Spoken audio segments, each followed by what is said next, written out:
नमस्कार, कविता's tasty food मध्ये आपले स्वागत आहे। आज आपण आवळ्याची आंबट गोड गोळी बघणार आहोत। त्याला कोणी गटागट पण म्हणतात। आवळा हा आपल्या आरोग्याला खूप चांगला आहे। त्यामध्ये भरपूर प्रमाणात विटॅमिन सी असते। संत्री मोसंबीपेक्षा 10 पटीने यामध्ये विटॅमिन सी आहे। त्यामुळे त्याचे नेहमी सेवन करणे गरजेचे आहे। आवळा हा चवीला खूप तुरट असल्यामुळे तो नुसता जास्त खाल्ला जात नाही। त्यामुळे आपण आवळ्याचे विविध प्रकार करून खाल्ले पाहिजे, जसे आवळा कांडी, आवळ्याचं लोणचं, आवळ्याचा मुरब्बा, आवळा रस, अशा विविध प्रकारे आपण त्याचे सेवन करू शकतो। चला तर असाच एक आवळ्याचा वेगळा प्रकार कसा बनवायचा ते पाहूया।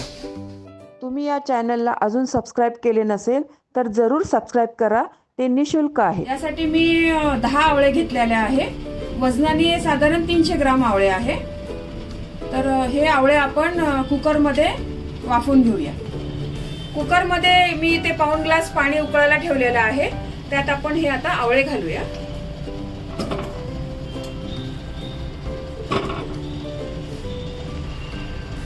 झाकण लावून मी 2च शिट्ट्या होऊ देणार आहे। याच्या आपल्याला जास्त शिट्ट्या पाहिजे नाहीये। जास्त शिट्ट्या झाला की एकदमच आवळ्याचा भुगा होऊन जाईल। आवळे आपले आता छान शिजून झालेले आहे। हे बघा आवळा छान आपला शिजून झालेला आहे। हे बघा किती छान शिजलाय आता आपला आवळा। आपण यातल्या आता बिया काढून घेऊया बाजूला। या फोडींची आपण आता मिक्सर मध्ये पेस्ट करून घेऊया छान। ही पहा आता छान आपण पेस्ट मिक्सर मध्ये बारीक करून घेतली आहे आवळ्याची। आवळ्यामध्ये टाकण्यासाठी मी काही मसाले घेतलेले आहे। इथे मी 300 ग्राम गूळ घेतलेला आहे। अर्धा चमचा मी इथे मिर पावडर आणि ओवा यांची पूड करून घेतलेली आहे। अर्धा चमचा सुंठ पावडर आहे ही। 1 चमचा भाजलेले जिरेची पूड आहे। 1 चमचा सेंधव मीठ आहे। 1 चमचा काळं मीठ आहे। अर्धा चमचा हिंग आहे। 2.5 चमचे हे मी आमचूर पावडर घेतलेली आहे। पॅन तापवायला ठेवलेला आहे, त्याच्यामध्ये मी आपण आवळ्याची पेस्ट टाकूया। त्यामध्ये आता आपण गूळ घालूया।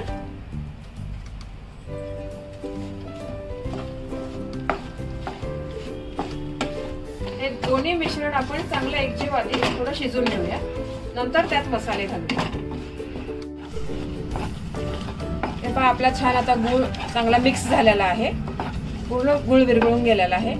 आपण यामध्ये आता मसाले घालूया सर्व एक एक करून। मी अर्धा चमचा हिंग टाकलेला आहे। हिंग आपल्या पचनासाठी खूप चांगला असतो, त्यांनी अन्न आपलं चांगलं डायजेस्ट होतं। 1 चमचा काळं मीठ टाकलेलं आहे, हे पण आपल्या पोटासाठी पचनासाठी चांगलं असतं। 1 चमचा सेंधव मीठ टाकलेला आहे।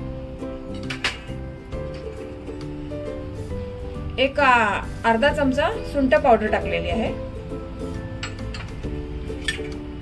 1 चमचा भाजलेले जिऱ्याची पूड टाकलेली आहे मी। अर्धा चमचा ओवा आणि अर्धा चमचा काळी मिर पावडर टाकलेली आहे। हे सर्व मसाले या मिश्रणात आपण एकजीव करून घेऊया।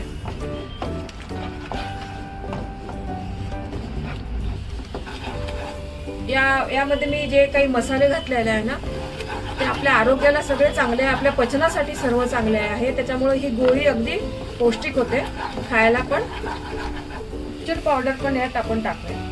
हे आपण आता सर्व मिश्रण पूर्ण एक गोळा होईपर्यंत चांगलं शिजवून घेऊया आपण।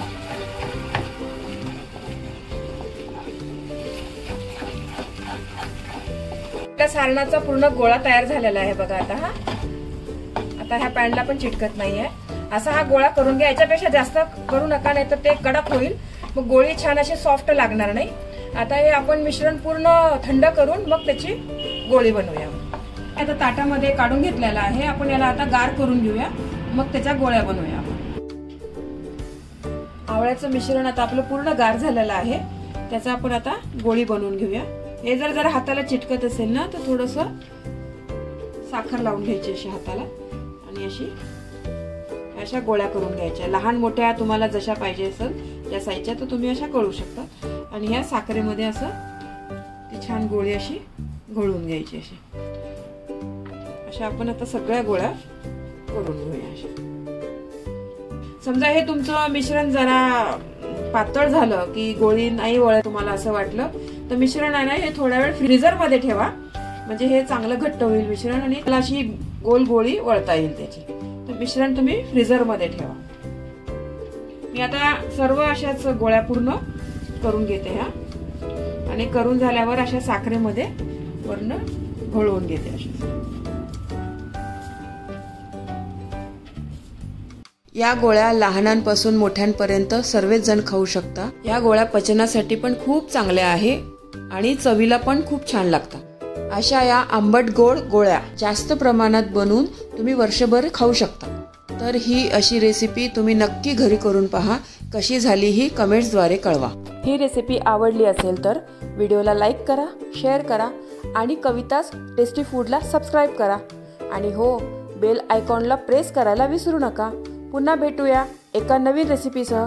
तोपर्यंत मस्त खा, काळजी घ्या. धन्यवाद.